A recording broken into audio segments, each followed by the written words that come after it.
Hey guys, how's it going? This is the Bowl Metal Nerd coming at you with another video. In this video, I thought it would be fun to cover a topic that I have covered in some of my other videos. It's a little bit spread out. I just kind of thought I would make a little bit more of a comprehensive video about it, kind of put all my thoughts together into one video. And this one's going to be called Casual versus Serious Music Fans. This video was actually inspired by a comment on a video that I made a little more than a year ago. I called it Vinyl versus CD plus why I still buy physical music. A guy by the name of Philip Lund commented on the video, and basically one thing he asked me is, do you think that digital forms of music has disrupted, like the traditional music listening experience, like listening to albums or whatever. So I thought this would be a good topic to kind of cover in its own video where I talk about, the two mindsets. Obviously, a lot more people are casual music fans than serious music fans. I would say 90 to 95% of the population are casual music fans. What is a casual music fan? Well, I think it's fairly self explanatory. Most casual music fans will, like maybe a few songs by an artist, like their hits, for example, and that's pretty much it. They won't really dive that deep into the artist. They won't really learn about the artist. They won't really put much effort into doing much with the artist, and that's kind of it. And they'll, and that's pretty much how they are towards most music. These folks will tend to listen to the radio or whatever's on and simply have music on as a background activity. And I would say that's probably, like I said, 90 to 95% of the population. The other 5 to 10% of the population are, serious music fans, and these are folks who will, uh, have multiple albums by the same artist, have a lot of favorite artists, really get deep into the artists, really listen to the albums over and over again and really absorb it and have music as a primary activity. These people will have large music collections, etc., etc. The most I can show this difference off in a visual style. Casual music. Let me turn it the right way towards the Cheezel Pete's. There we go. Right way towards the camera.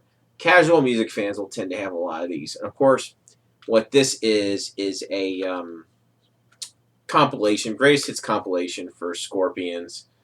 I personally am a casual fan of that band. I like some of their stuff, but I'm not, you know, um, really deeply into that band. They're not a band that I'm obsessed with. So for me, having that is enough for that band.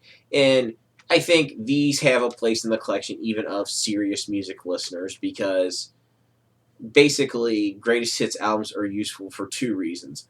One, if you are just trying to discover a band and you really want to absorb some of their work and maybe you're going to absorb more of it later, it's easy just to pick up a greatest hits album and listen to it and learn it and see how much you like it, etc. To kind of get into the headspace of appreciating that artist, and then you can move into their discography later on.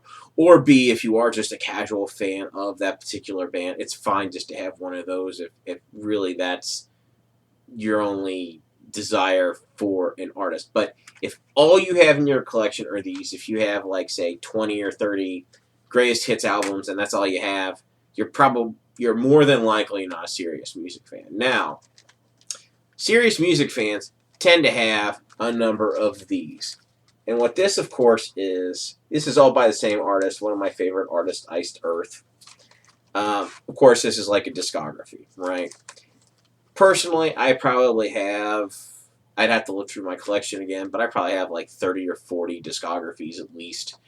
And then of course there's a whole bunch of artists I have multiple albums from, maybe not whole discographies, but where I have like 4 or 5 albums by said artist. So it's like yeah, it's just as a serious music fan, that's my thing. Casual music fans, they may have if you're lucky, they have one discography, like their very favorite artist, but they don't tend to have like multiple discographies like that. That's definitely something that separates casual fans from, serious music listeners. Another thing, of course, is just the way that folks listen. Like, serious music fans will tend to listen to whole albums or whole discographies if they're feeling really crazy. Whereas casual music fans will listen to, like one or two songs by an artist, then move on to another artist, then move on, then move on, then move on, or just put it on as background, not primary, blah blah blah. And that tends to be a big difference in how they approach it. And one of the main thrust of Philip's comment on that other video I talked about is, do you think that digital makes it easier for people to be more scatterbrained about music? Well, I mean, that's not his exact words, but that's basically what he meant. Do you think it's kind of destroying the album listening experience? Not really. And the reason I say that is, even in the pre-internet days, I had friends that would listen to one or two songs on a CD, and then they would switch the CD, right? And then, of course, the even funnier part is, I remember folks with cassette tapes, okay, and this is way less convenient than switching songs on a CD. They would listen to a song on a cassette tape, and then they would fast forward to the next song they wanted to hear, and then they'd listen to, you get the idea, right? So it's not like, even in the pre-internet days, people always sat down and listened to whole albums. They didn't, even back then.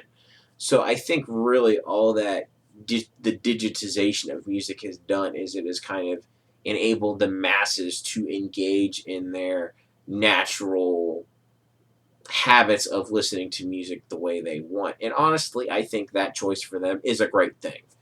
I don't denigrate folks who are casual music listeners. They just don't share my hobby, and so what? I mean, would I like it if?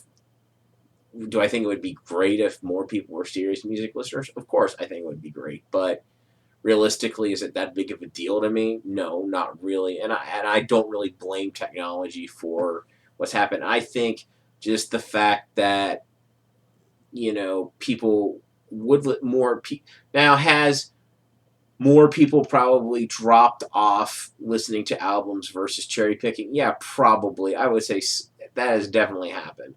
I mean, look at album sales compared to where they were. So I think really all that technology and the internet has done is really just enabled people to follow their natural path. I don't think it's really led to more people abandoning it. I just think it's let people do what naturally comes to them. And honestly, I'm fine with that. So, and as for me being a serious music listener, I tend to listen the same no matter what format I'm listening to. Whether I'm listening to a CD, I'm going to listen to the whole album.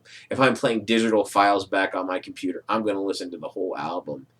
If I'm, let's say I'm on a, excuse me, let's say I'm on a computer that I don't have access to my actual, music library. What I'm going to do is I'm going to type into YouTube, I'm going to type an album name, right? And I'm going to probably listen to the whole damn album. That's just me, though. Not everybody's like that. I realize this, but that's just me. So really, no matter what the format is, I tend to listen in very similar ways. What I'd really like to hear is what you guys think.